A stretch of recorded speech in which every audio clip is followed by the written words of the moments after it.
Cette semaine, dans Afrique, nous verrons que l'Ouganda a du mal à faire disparaître l'excision, notamment dans le nord-est du pays, bien que la pratique ait été interdite en 2010.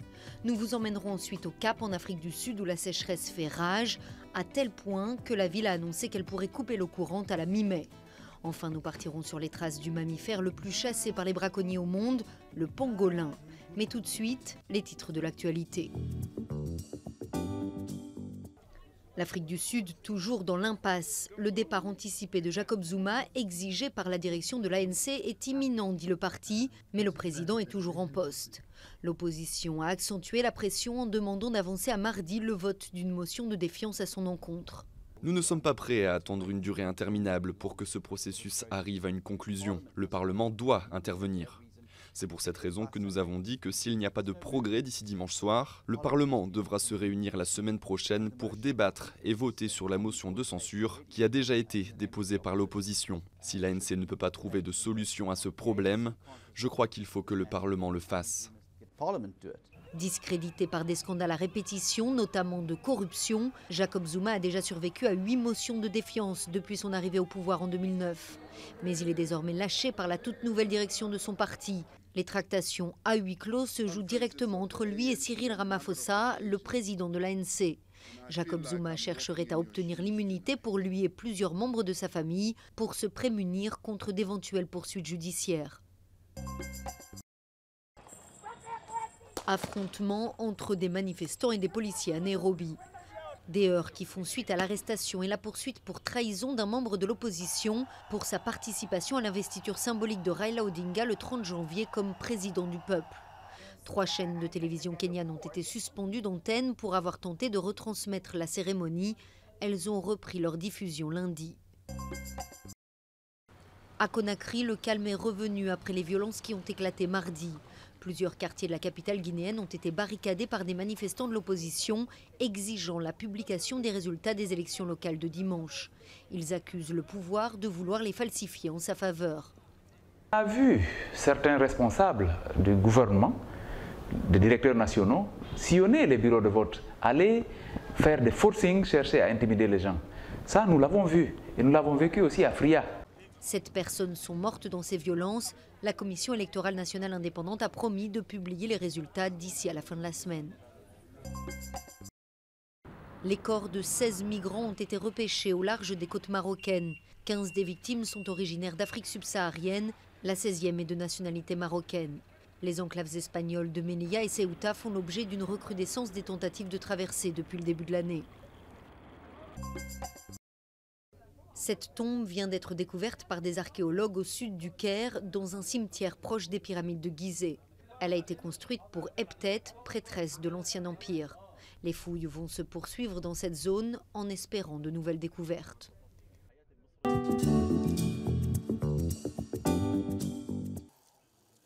Cette femme pocotte, coiffée d'une plume, réalise une excision au milieu de la forêt.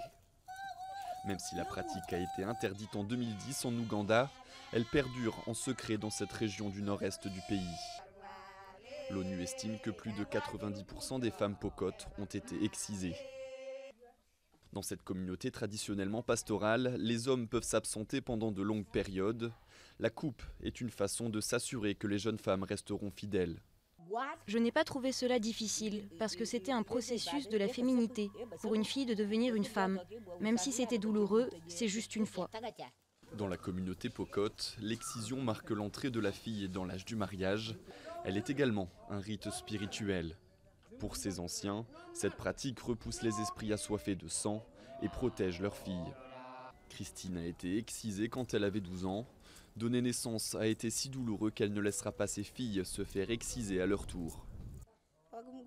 Chaque fois que j'accouche, les médecins doivent m'ouvrir à nouveau. À l'hôpital, ils nous disent d'arrêter l'excision parce que ce n'est pas bon, parce que nous souffrons. Malgré les efforts des autorités locales et du gouvernement ougandais, la loi contre les mutilations génitales féminines reste difficile à appliquer dans ces zones reculées où la coutume est très ancrée. Pour combattre la tradition par la tradition, des guérisseurs et chefs coutumiers pocottes ont été engagés pour stopper cette pratique. Objectif, faire disparaître les mutilations génitales féminines d'ici à 2030.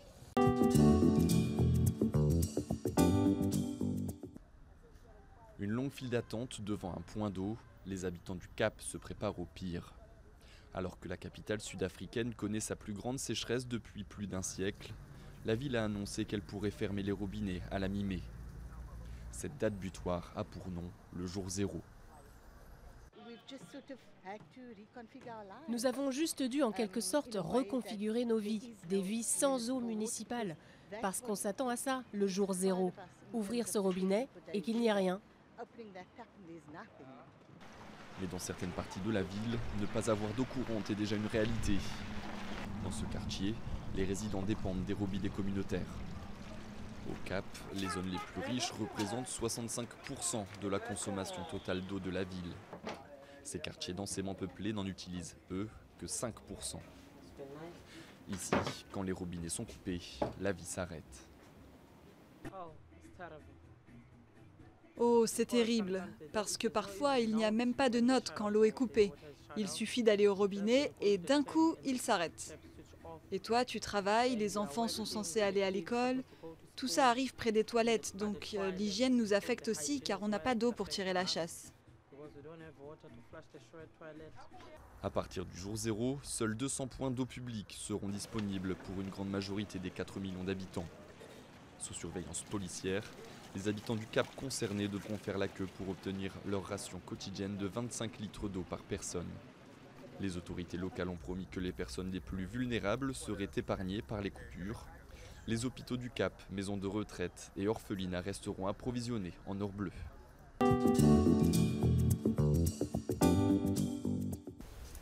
Ces écailles de pangolin provenant de la contrebande se négocient 1 000 € le kilo en Chine ou au Vietnam. Dans la médecine traditionnelle asiatique, elles sont parées de nombreuses vertus curatives ou aphrodisiaques. Cette saisie des autorités ivoiriennes est la deuxième en quelques mois. Vous avez là 600 kilos d'ivoire qui étaient prêts à être exportés vers le Vietnam. Vous avez 600 kilos d'écailles de pangolin qui devaient aussi aller en Asie. Voilà. Et donc, vous avez là le fruit d'un trafic qui rapporte gros aux trafiquants en Côte d'Ivoire et donc qui plombe l'économie ivoirienne. En Côte d'Ivoire, la population de pangolins a chuté de 50% en 5 ans. En 10 ans, à l'échelle de la planète, 1 million d'animaux auraient disparu. Le pangolin est aujourd'hui le mammifère le plus victime de trafic au monde. Menacé par la surchasse, il pourrait l'être aussi par le réchauffement climatique. Des scientifiques sud-africains étudient d'ailleurs comment ce mammifère s'adapte au changement du climat dans le Kalahari. On prévoit que ces régions d'Afrique deviendront de plus en plus chaudes et sèches avec le changement climatique. C'est pourquoi nous souhaitons tout d'abord savoir comment ils évoluent dans leur environnement actuel, afin de mieux prévoir comment ils pourront faire face aux changements prévus. La vie du pangolin, timide et nocturne, demeure encore peu connue et réserve quelques surprises. L'une des choses sur les pangolins qui m'a absolument époustouflé, c'est la distance qu'ils parcourent. Ce sont de petits animaux, ils ont des jambes courtes. Ils ne marchent que sur 2 jambes, bien qu'ils en aient 4. Mais ils n'utilisent normalement que les 2 pour marcher. Et nous en avons un que nous avons marqué. Et en l'espace d'une dizaine de jours, il a parcouru plus de 30 km en ligne droite. Plus que jamais menacé d'extinction, le pangolin est depuis 2016 intégralement protégé par le traité de la Convention internationale sur le commerce d'espèces sauvages menacées.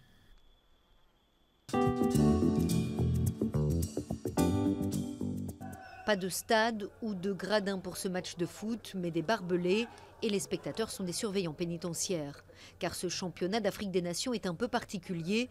De jeunes prisonniers se rencontrent au profit des détenus africains au Maroc.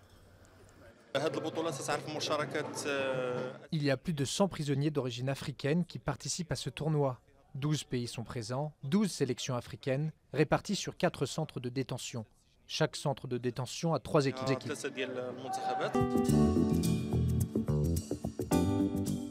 Dans notre prochaine édition, nous irons au Nigeria, où les affrontements intercommunautaires meurtriers entre agriculteurs et éleveurs nomades s'enveniment. À la semaine prochaine.